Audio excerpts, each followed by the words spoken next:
નમો અરિહંતાણં નમો સિદ્ધાણં નમો આયર્યાણં નમો ઉજ્જયાણં નમો લોયે સૌસાહુનાં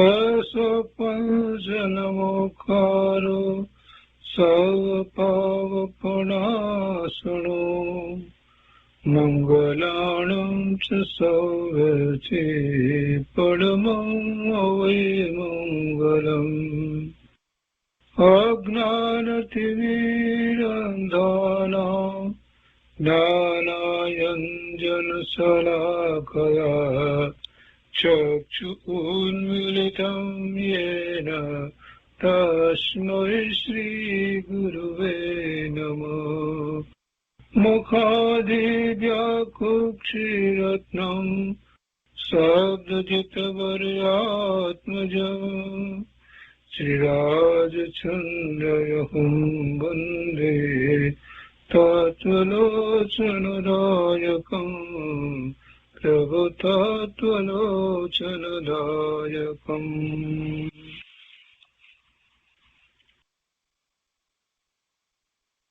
કૃપાળુદેવના વચનામૃતનો સ્વાધ્યાય. એમાં આપણે વર્ષ 26ના પત્રોનો સ્વાધ્યાય કરી રહ્યા છીએ.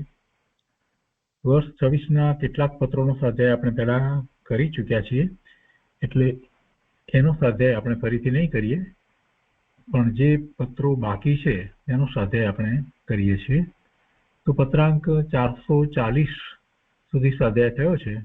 હવે આજે આગળ પત્રાંક 441 442 લઈએ છીએ, અને ત્યાર પછીથી 443 અને 444 પત્રનો સ્વાધ્યાય થઈ ગયો છે, એટલે તે પછીથી આપણે 445મો પત્ર લઈશું. તો અત્યારે પહેલા 441મો પત્ર. અહીંયા પુસ્તકમાં પાના નંબર 369 પર સૌથી નીચે 441મો પત્ર છે. આ પત્ર શ્રી મનસુખભાઈ દેવસી ઉપર લખાયો છે. મુંબઈ ચૈત્ર સુદ 9 સંવત 1949.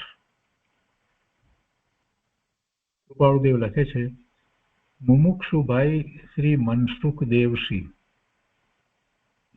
લીમડી.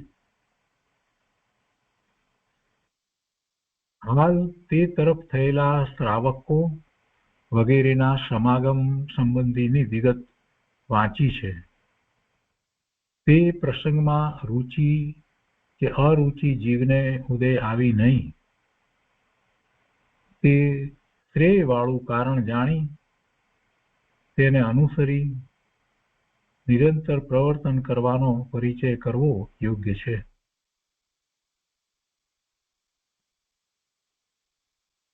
તે તરફના શ્રાવક, લીંબડી એટલે તે તરફ થયેલા શ્રાવકો વગેરેના સમાગમ સંબંધીની વાત હશે, અને એમાં એ પ્રસંગની અંદર એમને કઈ રુચિ પણ થઈ નથી ને કઈ અરુચિ પણ થઈ નથી, એમ એમણે કૃપાળુદેવ ઉપર લખ્યું હશે.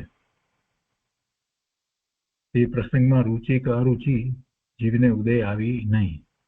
તો કૃપાળુદેવ એ વિશે પોતાનો પ્રતિભાવ આપતા એમ કહે છે કે તે શ્રેયવાળું કારણ છે કે તમને બીજા પર તરફ કોઈ પણ પ્રકારે રુચિ ન થઈ હોય તો એ સારી વાત છે. કેમ કે મોટાભાગના જીવ એ રીતે રાગમાં જ રોકાઈ રહે છે, અને જ્યાં રાગ છે તો પછી જ્યારે ઈચ્છ્યું હોય, ધાર્યું હોય એવું કઈ પરિણામ ન દેખાય, અથવા તો એ રીતે કોઈ માન ન આપે કે બોલાવે નહીં કે એવું કઈ થાય, ત્યારે પછી દ્વેષનું કારણ પણ થઈ જાય. એટલે લોકો પ્રત્યે, શ્રાવકો પ્રત્યે સામેથી જઈ અને કંઈક કહીએ એવો જે પોતાના જ્ઞાનનો મદ હોય એ પણ નથી દેખાતો, અને બીજું અરુચિ પણ નથી કોઈ પણ પ્રકારે, કે બરાબર જેમ છે તેમ બરાબર છે, કોઈના પ્રત્યે કોઈ દ્વેષ ભાવ પણ નથી. તો આ સાધકને માટે બહુ સારી વાત છે. એટલે કૃપાળુદેવ લખે છે કે તે શ્રેય વાળું કારણ છે. તમને એ બધા શ્રાવકો વગેરેનો સમાગમ થયો ને છતાં તમને એમ કે તેમાં રુચિ કે અરુચિ જીવને ઉદય આવી નહીં, તો તે શ્રેય વાળું કારણ છે. અને એવું શ્રેય વાળું કારણ જાણી અને કૃપાળુદેવ લખે છે કે તેને અનુસરી નિરંતર પ્રવર્તન કરવાનો પરિચય કરવો.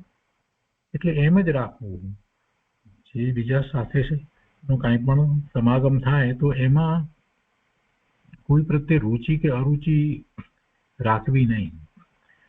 ત્યાં એને સત્સંગમાં ફેરવવાનો પ્રયત્ન કરવો, સત્સંગ થઈ શકતો હોય તો. અને એમ કરવામાં આવે અને એમ પણ ન થાય કઈ, તો પણ કઈ ખેદ નહીં થાય.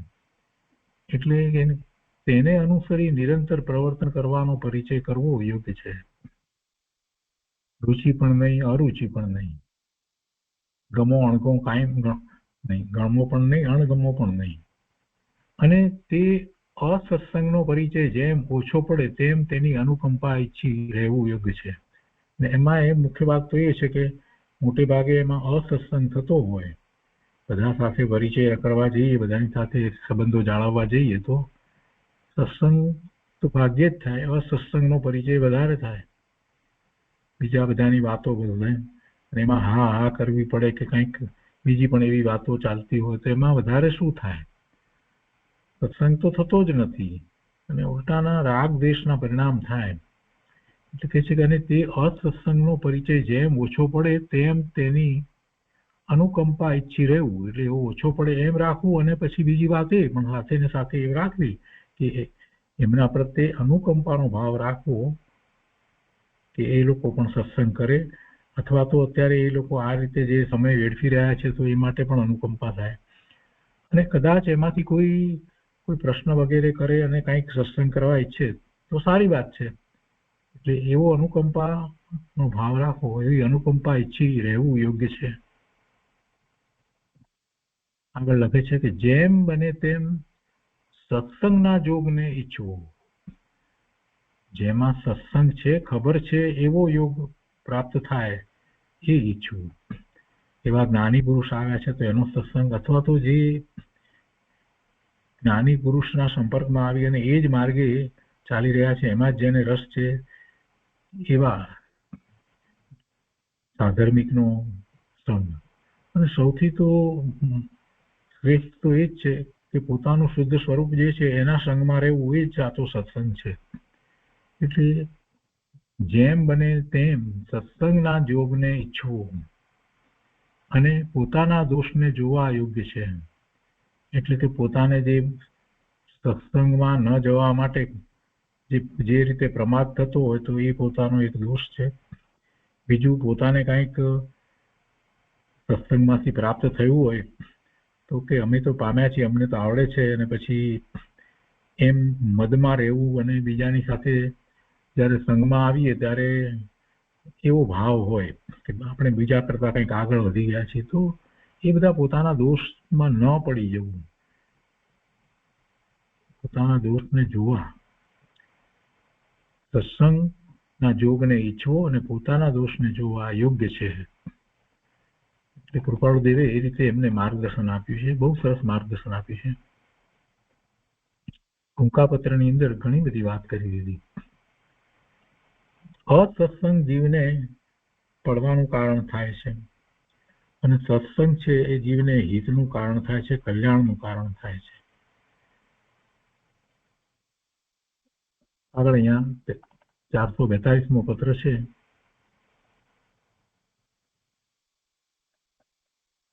તો આ પત્ર સૌભાગભાઈ પ્રત્યે લખાયો છે.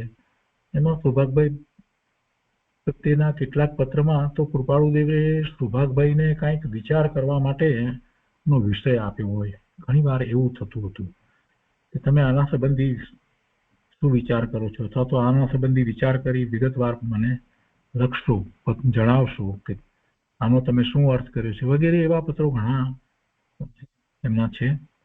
અને સૌભાગભાઈએ પછી એ પ્રમાણે સામે એવા પત્ર પણ લખ્યા છે. પ્રશ્ન પૂછ્યા ના હોય તો કૃપાળુદેવે ઘણી વખત એમ પણ સૌભાગભાઈને કહ્યું છે કે તમે કંઈક પ્રશ્ન વગેરે હોય તો લખો. અને નહીતર પછી એવું નથી થયું અને છતાં કૃપાળુદેવના અંતરમાં સૌભાગભાઈ પ્રત્યેનો એક અહોભાવ વર્તે છે તો ઘણી વખત આ રીતે એમણે કાવ્ય પંક્તિ વગેરે પણ લખ્યા હોય. અહીંયા સૌભાગભાઈને આ જે પત્ર લખ્યો છે 242માં, બહુ ટૂંકો પત્ર છે. એમાં આનંદગંજી મહારાજ એ 14મા તીર્થંકર અનંતનાથ ભગવાનનું જે સ્તવન છે એની પંક્તિ છે એ લખી છે. તો આપણે 442મો પત્ર લઈએ છીએ. મુંબઈ ચૈત્રવદ એકમ રવિવાર સંવત 1949. આનંદગંજી મહારાજની આ પંક્તિ છે અનંતનાથ ભગવાનના સ્તવનમાંથી લીધેલી. એમાં લખે છે કે ધાર તરવારની સોહલી,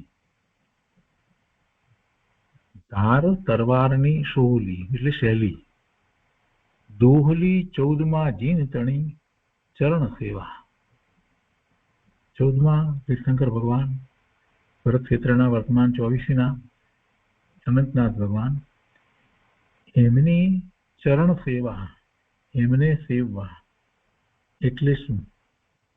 એટલે કે એવા જીનેશ્વર ભગવાનની આજ્ઞા આમન્યામાં રહી અને એવો પુરુષાર્થ કરવો તો ચરણ સેવા કહેવાય. દોહલી 14મા જીન તણી ચરણ સેવા.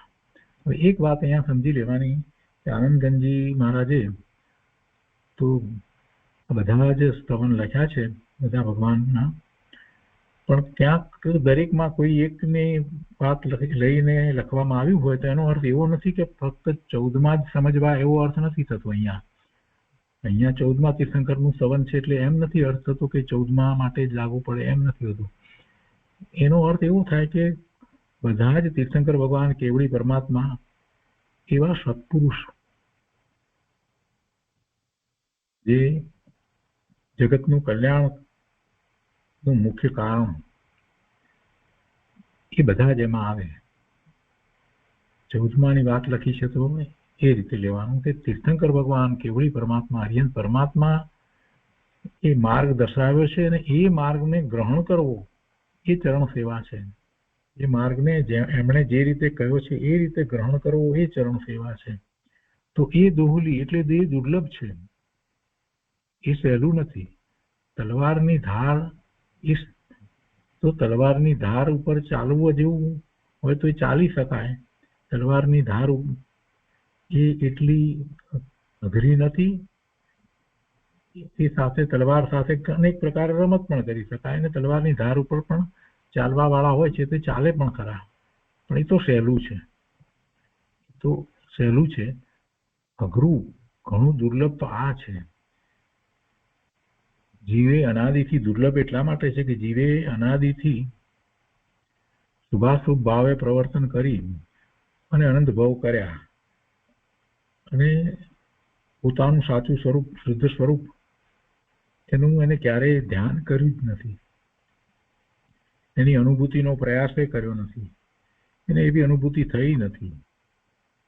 અને જે સંસ્કાર ચાલ્યા આવ્યા છે 4 પ્રકારની સંજ્ઞા વગેરે આપણે જે કહીએ છીએ તે, અને રાગ દ્વેષના ભાવ, શુભાશુભ ભાવ, આ અનંત કાળથી જે રીતે ચાલ્યું આવે છે, અનંત ભાવ થયા છે, નજી ભાવ એ રીતે થઈ રહ્યા છે. તો એવી જીવની જે દશા છે એમાં દિનેશ્વર ભગવાને જે માર્ગ બતાવ્યો છે એ માર્ગ કેમ સિદ્ધ થવાય એનો માર્ગ બતાવ્યો છે. સિદ્ધત્વ કેવી રીતે પ્રગટ થાય, જે આત્માનું શુદ્ધ સ્વરૂપ છે, મૂળભૂત સ્વરૂપ છે, એ ત્રિકાળ રહ્યું છે છતાં પણ એ પ્રગટ નથી એટલે જીવ ભવના ભ્રમણ કરી અને દુઃખી થાય છે.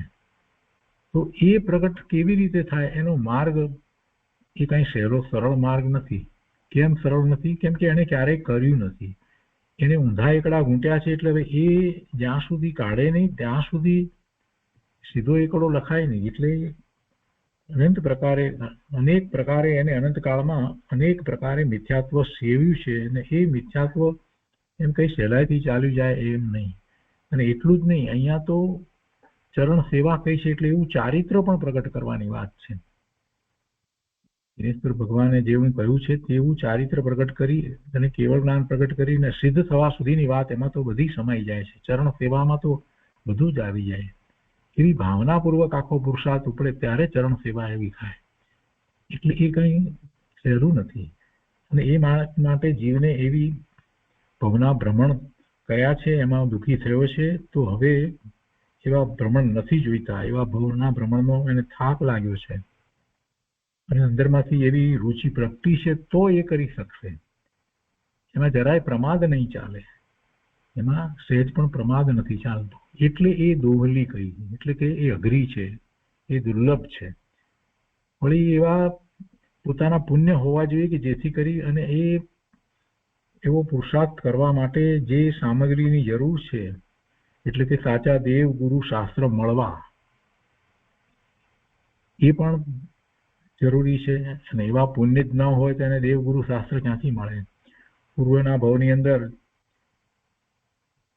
જીનવાણીની વિરાધના કરી હોય તો એને જીનવાણી પ્રાપ્ત ન થાય.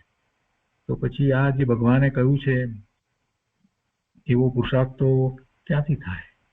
એટલે એ અનેક પ્રકારે એ વાતને સમજીએ તો આપણને ખ્યાલ આવે છે કે દુર્લભ છે. દોહલી 14માં જીન તણી ચરણ સેવા, એ દોહલી કહી છે.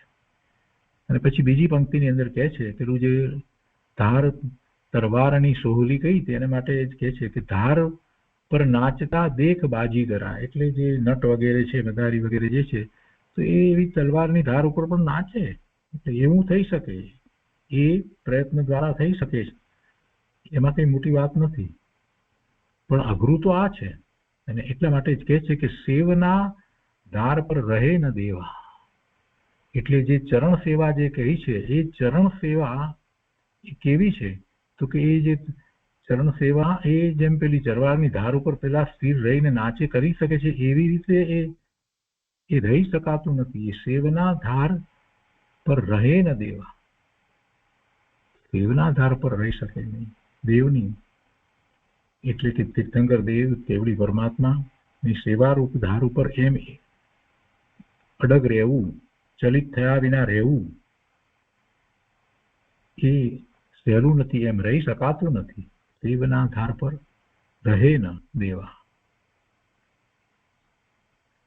પછી નીચે લખે છે કે શ્રી આનંદગન અનંતજીન સ્તવન, એટલે આનંદગનજી મહારાજને આ જે અનંતનાથ ભગવાનનું સ્તવન લખ્યું છે એમાંથી આ લીધું છે.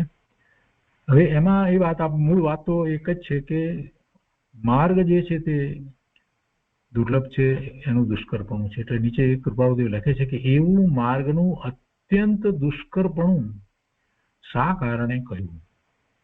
સૌભાગભાઈને એ પ્રશ્ન લખ્યો છે. એવું માર્ગનું અત્યંત દુષ્કરપણું શા માટે કહ્યું તે વિચારવા યોગ્ય છે. તલવારની ધાર ઉપર નાચવું એ બધું સહેલું છે, પણ ભગવાન તીર્થંકર ભગવાન કેવળી પરમાત્મા ની આજ્ઞા આમન્યામાં રહી અને એવો પુરુષાર્થ કરવો એ બહુ મોટી વાત છે. એ એના કરતા અસંખ્યાત ઘણું દુષ્કર કાર્ય છે. પેલું જેટલું અઘરું છે એના કરતા તો ક્યાંય અઘરું છે. પેલું તો સહેલું છે, એના પ્રમાણમાં ઘણું સહેલું છે. ધાર પર, તલવારની ધાર પર નાચવું તો કે છે કે એવું માર્ગનું અત્યંત દુષ્કરપણું શા માટે કહ્યું તે વિચારવા યોગ્ય છે. હવે અહીંયા આ વિચાર કરવાનું જ્યારે કૃપાળુદેવે સૌભાગભાઈને લખ્યું તો એ દ્વારા આપણે પણ એ સમજવાનું છે કે એ દુષ્કર છે. પહેલા તો એવો નિર્ણય થવો જોઈએ કે ખરેખર દુષ્કર છે. અને એ દુષ્કર છે એવો નિર્ણય ક્યારે થાય કે જ્યારે એવા માર્ગે ચાલવાનો પ્રયત્ન થાય ત્યારે ખબર પડે કે કેટલું અઘરું છે. ભગવાનની ભક્તિ કરીએ, સ્તવન બોલીએ, એથી કઈ ધર્મ થઈ જતો નથી. એમના જીવનનો વિચાર કરીએ, એમના પુનર્ભવનો વિચાર કરીએ, એમાં એમણે જે કરેલો પુરુષાર્થ એનો બધાનો વિચાર કરીએ, અને પછી આપણે જરા વિચારીએ કે કેવો પુરુષાર્થ હતો પ્રભુનો. કેવળ જ્ઞાન કઈ એમ પ્રગટ નથી થયું. સાહિક સમ્યક દ્રષ્ટિ છે અને જન્મથી કેટલી લબ્ધિ વગેરે લઈને આવ્યા છે. પૂર્વનો પણ એવા આરાધક જીવ છે. ત્યારે તો એવું તીર્થંકર નામ કર્મ બાંધ્યું હોય, આ ભાઈ તીર્થંકર થવાના છે, તો પણ આ બધું હોવા છતાં પણ એ પોતે દીક્ષા લઈ અને ચાલી નીકળે છે અને પછી જે આખો પુરુષાર્થ એમનો જે થાય છે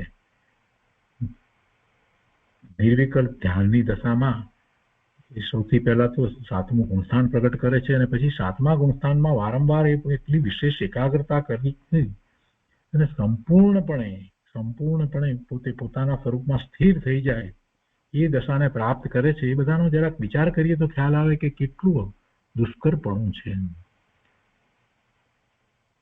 અને એ વિચાર કરવાથી એક પ્રકારે પ્રેરણા પ્રાપ્ત થાય છે કે આવો પુરુષાર્થ ભગવાને કર્યો અને ભગવાન કરી શક્યા. અને એવા તો ભરત ક્ષેત્રના વર્તમાન 24 તીર્થંકર થયા અને દરેક તીર્થંકરની સાથે કેટલા ગણધર અને બીજા બધા પણ મુનિઓ વગેરે આચાર્ય ઉપાધ્યાય મુનિ હતા, એમાંથી પણ કેટલાક એ પણ કેવળ જ્ઞાન પામ્યા. તો આટલા બધા જીવોએ એ સિદ્ધત્વને પ્રગટ કર્યું, પછી કેવળ જ્ઞાન, પછી નિર્વાણ પામી અને એ સિદ્ધત્વ પ્રગટ કર્યું. અને આવું તો અનંતકાળથી ચાલ્યું આવે છે. એવી તો અનંત 24 થઈ ગઈ. અને મહાવિદ્ય ક્ષેત્રનો વિચાર કરીએ તો ત્યાં તો હંમેશા તીર્થંકર ભગવાન હોય જ છે અને કેટલા હજારો કેવળી પરમાત્મા હોય છે. તો આ બધા આવો પુરુષાર્થ કરી શકે છે, તો એવો પુરુષાર્થ થઈ શકે છે, એવો પુરુષાર્થ તો થઈ શકે છે. એમ પાછું સાથે ને સાથે એ પ્રેરણા પણ પ્રાપ્ત કરતા જવાય. એ અઘરો છે પણ ન થઈ શકે એવી વાત નથી. એની શરૂઆત અહીંથી ભરત ક્ષેત્રને વિશેથી પંચમ કાળમાં થઈ શકે છે. એ પણ સાથે વિચાર કરવાનો છે. માત્ર દુષ્કર છે, અઘરું છે, એ અપેક્ષાથી અઘરું નથી કહ્યું કે અઘરું છે એટલે માટે હવે અત્યારે કંઈ કરવા જેવું નથી, ન કરી શકીએ એમ કરીને છોડી દેવા માટે, એમ વિચારવા માટે નથી કહ્યું. દુષ્કર કહીને સમજાવવું એ છે કે વર્તમાનમાં ક્યારે કાંઈ પણ કોઈ પણ રીતે પ્રમાદ સેવતા હોઈએ તો નહીં ચાલે. દુષ્કર છે એટલે પુરુષાર્થ પણ એટલો જ કરવો પડશે. આ બધી વાતના વિચાર કરવા માટે એમણે આ વાત લખી છે. તો એ 442મો પત્ર થયો. પછી જે 443 અને 44 જે પત્રો છે, એ બંને પત્રો આપણે પહેલા કર્યા છે. એનો સ્વાધ્યાય નંબર છે SRV 33 એ નંબરમાં આપણે એ વખતે 33મા સ્વાધ્યાયમાં આપણે 443 અને 444 બે પત્રો સ્વાધ્યાય કર્યો છે અને 445ના પત્રનો હવે સ્વાધ્યાય લઈએ છીએ. 445મો પત્ર જે છે તે અંબાલાલભાઈ પ્રત્યે લખાયો છે. અંબાલાલભાઈ રાયચંદભાઈ પ્રત્યે લખાયો છે. તો એ લઈએ. મુંબઈ, ચૈત્રવદ અમાસ, રવિવાર, સંવત 1949. કૃપાળુદેવ લખે છે કે જે મું એટલે મુનિ, જે મુનિ અત્રે ચતુર્માસ અર્થે આવવા ઈચ્છે છે તેમનો જો આત્મા ન દુભાય તેમ હોય તો જણાવશો કે આ ક્ષેત્રને વિશે તમને આવવું નિવૃત્તિ રૂપ નથી. અંબાલાલભાઈએ લખ્યું હશે કોઈ સાધુ મુનિ આ તરફ એટલે કે મુંબઈ આવવા ઈચ્છે છે, ખાસ કરીને કૃપાળુદેવનો સત્સંગ કરવાની અપેક્ષાથી. તો કે છે કે એમને જણાવશો અહીંયા એમને જે પ્રયોજનથી આવવું છે એ પ્રયોજન એટલું સિદ્ધ નહીં થાય એમ મૂળ તો વાત કરવી છે. એટલે આખી વાત વિસ્તારપૂર્વક એમણે લખી છે કે જે મુનિ અત્રે એટલે મુંબઈ ચતુર્માસ અર્થે આવવા ઈચ્છે છે તેમનો જો આત્મા ન દુભાય તેમ હોય તો જણાવશો કે આ ક્ષેત્રને વિશે તમને આવવું નિવૃત્તિરૂપ નથી. કદાપી અત્ર સત્સંગની ઈચ્છાથી આવવું વિચાર્યું હોય તો તે જોગ બનવો ઘણો વિકટ છે. કેમ જોગ બનવો ઘણો વિકટ છે? કારણ કે અમારું ત્યાં જવું આવવું બને એમ સંભવતું નથી. એટલે મુનિ જ્યાં રહ્યા હોય ઉપાશ્રય વગેરે ત્યાં કૃપાળુદેવને જવું આવવું મુંબઈમાં અઘરું, કે ક્યાં હોય અને કૃપાળુદેવ ક્યાં રહેતા હોય એ બધી રીતે વિચાર કરીએ તો એ એટલું સહેલું ન થાય મુંબઈ જેવી નગરીની અંદર. તો કે છે કે અમારું ત્યાં જવું આવવું બને એમ સંભવતું નથી. અને વળી કૃપાળુદેવને આ વેપારની ઉપાધિ આટલી ને એમાં તો સમય મળતો નથી, એમાં પછી પાછું ત્યાં કોઈક જગ્યાએ મુનિ જ્યાં રહ્યા હોય ત્યાં જવું એ બધું અઘરું છે. એટલે કે છે કે કારણ કે અમારું ત્યાં જવું આવવું બને એમ સંભવતું નથી. આગળ લખે છે કે પ્રવૃત્તિના બળવાન કારણોની તેમને પ્રાપ્તિ થાય એવું અત્રે છે. અહીંયા બીજી બધી પ્રવૃત્તિ થાય એટલે લોકો આવશે કરશે ને કંઈક બીજી વાત ને એમાં, પણ જે કારણ એમને સત્સંગનું છે એ કદાચ ફળીભૂત ન થાય. એટલે તેમને પ્રવૃત્તિના બળવાન કારણોની તેમને પ્રાપ્તિ થાય એવું અત્રે છે. એમ જાણી જો બીજો વિચાર કરવો તેમને સુગમ હોય તો કરવો યોગ્ય છે. એટલે બીજે ક્યાંક વિહાર કરીને ચતુર્માસ માટે જવાનો વિચાર કરવો એ વધારે સારું રહેશે. તો કે છે કે એ પ્રકારે લખવાનું બને તો લખશું. એટલે અંબાલાલભાઈએ આ પ્રકારે પત્ર મુનિશ્રીને લખવું. અને પછી લખે છે કે હાલ તમને ત્યાં શી દશા વર્તે છે. અંબાલાલભાઈ માટે હાલ તમને ત્યાં શી દશા વર્તે છે. સમાગમ જોગ વિશેષપણે ત્યાં સત્સંગનો કરવો યોગ્ય છે. વિશેષ તમારા કોઈ પ્રશ્નના ઉત્તર સિવાય લખવું હાલ સૂચતું નથી. સમાગમ જોગ વિશેષપણે ત્યાં સત્સંગનો કરવો યોગ્ય છે. એવો સમાગમ કરવો, સત્સંગ થાય એવો કરવો એ યોગ્ય છે. અને વિશેષ તમારા કોઈ પ્રશ્નના ઉત્તર સિવાય લખવું હાલ સૂચતું નથી. તમારી કેવી દશા છે એટલે કે તમે અત્યારે વર્તમાનમાં કેવો પુરુષાર્થ કરી રહ્યા છો એ વિશે લખશો. અને એમ કરી અને એ પત્ર પૂરો કર્યો છે. અને છેલ્લે લખે છે કે આત્મસ્થિત, પોતાની વાત લખે છે, એમાં બધું કહી દીધું. આત્મસ્થિત, પોતે આત્મામાં સ્થિત છે. તો આ રીતે આ પત્ર 445મો અહીંયા પૂરો થાય છે. આજનો સ્વાધ્યાય આપણે અહીંયા સુધી રાખીએ છીએ.